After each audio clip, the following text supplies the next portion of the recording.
আসসালামু আলাইকুম viewers, tasty cooking easy থেকে আপনাদেরকে স্বাগতম। আবারও হাজির হয়ে গেলাম নতুন একটি পিঠা রেসিপি নিয়ে। পিঠাপুলি বাঙালি জাতির খাদ্য সংস্কৃতির একটি অত্যন্ত গুরুত্বপূর্ণ অংশ। আর দেশীয় পিঠার মধ্যে পাটিসাপটা পিঠা একটি অত্যন্ত জনপ্রিয় পিঠা। এর স্বাদও যেন অতুলনীয়। তাই আজকে আমি আপনাদের সাথে পাটিসাপটা পিঠার একটি রেসিপি শেয়ার করব।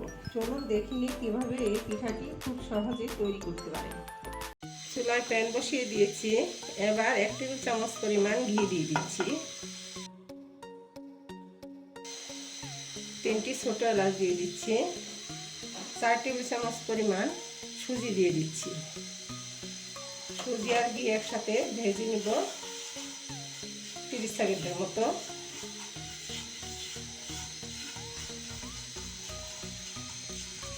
ঘি দিয়ে সুজিটা ভাজলে সুন্দর একটা ফ্লেভার আসে, এই জন্য আমি ঘি দিয়েছি। আপনারা চাইলে এই কাজটি রেগুলার তেল দিয়ে করতে পারেন।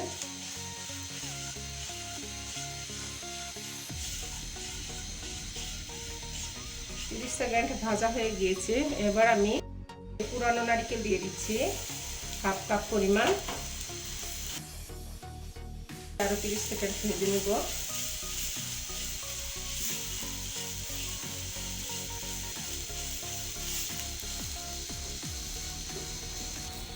সেকেন্ড ভেজে নিয়েছি। এবার আমি 1.5 কাপ পরিমাণ দুধ দিয়ে দিচ্ছি। দুধটা আমি আগে থেকে জ্বালিয়ে নিয়েছিলাম। 3 টেবিল চামচ পরিমাণ চিনি দিয়ে দিচ্ছি। 1/2 কাপ গুড় দিয়ে দিচ্ছি, খেজুরের গুড়। আপনারা চাইলে আখের গুঁড়ো দিতে পারেন। 1 কাপ গুঁড়া দুধ দিয়ে দিচ্ছি। এবার আমি ভালোভাবে মিক্স করে নেব। স্বাদ মতো লবণ দিয়ে দিচ্ছি।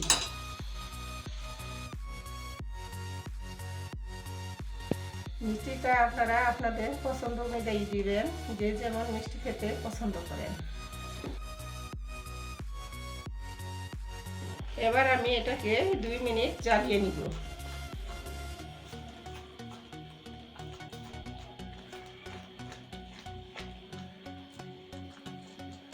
অনবরত নাড়তে হবে।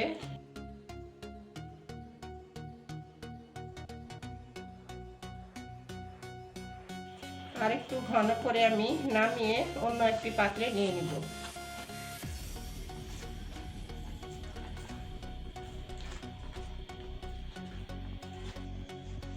দুই মিনিট জ্বালিয়ে নিয়েছি। এবার আমি উঠে অন্য একটি পাত্রের মধ্যে নিয়ে ঠান্ডা করে নিব। দেখুন, এটা আরো ঘন হয়ে যাবে ঠান্ডা হওয়ার পরে। তাই আমি আর ঘন করছি না, এটা ঠান্ডা হওয়ার পর আরো ঘন হয়ে যাবে। মেজারমেন্ট কাপ দিয়ে আমি 3 কাপ চালের গুঁড়ি নিয়েছি।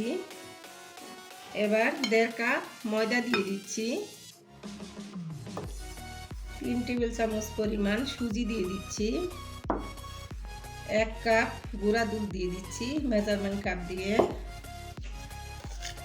স্বাদ মতো লবণ দিয়ে দিচ্ছি। 3 টেবিল চামচ পরিমাণ চিনি দিয়ে দিচ্ছি। এবার আমি সবগুলো উপকরণ ভালোভাবে মিশিয়ে নেব।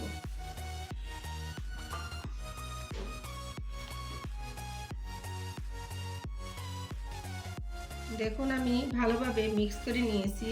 এবার আমি অল্প অল্প পানি দিয়ে একটি ঘন মিশ্রণ তৈরি করে নেব। মিশ্রণটি কতটা ঘন হবে তা আমি মেশানো হয়ে গেলে দেখিয়ে দিব। একবারে পানি দিব না, অল্প অল্প পানি দিব আর এইভাবে মিক্স করে নিব। একটু লক্ষ্য করুন আমি কিভাবে মিক্স করে নিচ্ছি।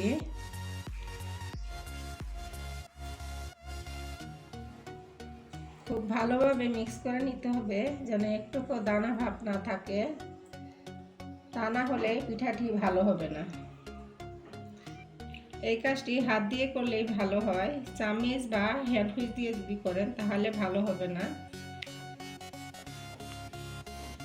দেখুন, মিশ্রণটি আমি ভালোভাবে মিক্স করে নিয়েছি। মিশ্রণটি যখন দেখবেন এরকম হয়ে গিয়েছে, ঘনও না পাতলাও না, তখনই বুঝবেন মিশ্রণটি রেডি হয়ে গিয়েছে। চুলায় প্যান বসিয়ে দিয়েছি, এবার তেল ব্রাশ করে নিচ্ছি।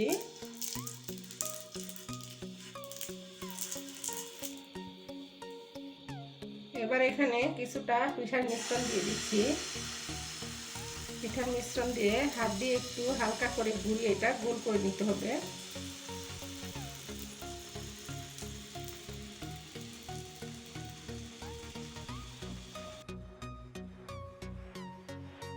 তিরিশ সেকেন্ড ঢেকে রাখবো। 30 সেকেন্ড পর ঢাকনা খুলে নিচ্ছি। এবার আমি পুর দিয়ে দিচ্ছি।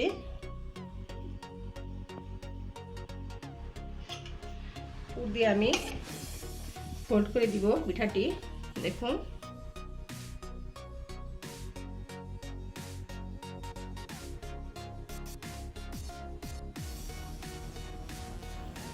এপাশ ওপাশ একটু হালকা করে ভেজে দিব।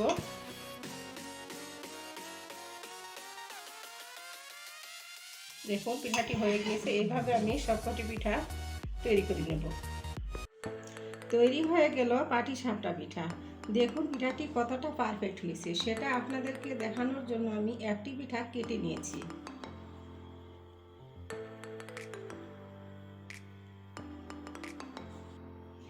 আশা করি আমার আজকের রেসিপিটি আপনাদের কাছে অনেক ভালো লেগেছে। এভাবে আপনারা খুব সহজে এবং অল্প সময়ের মধ্যে পিঠাটি তৈরি করে ফেলতে পারেন।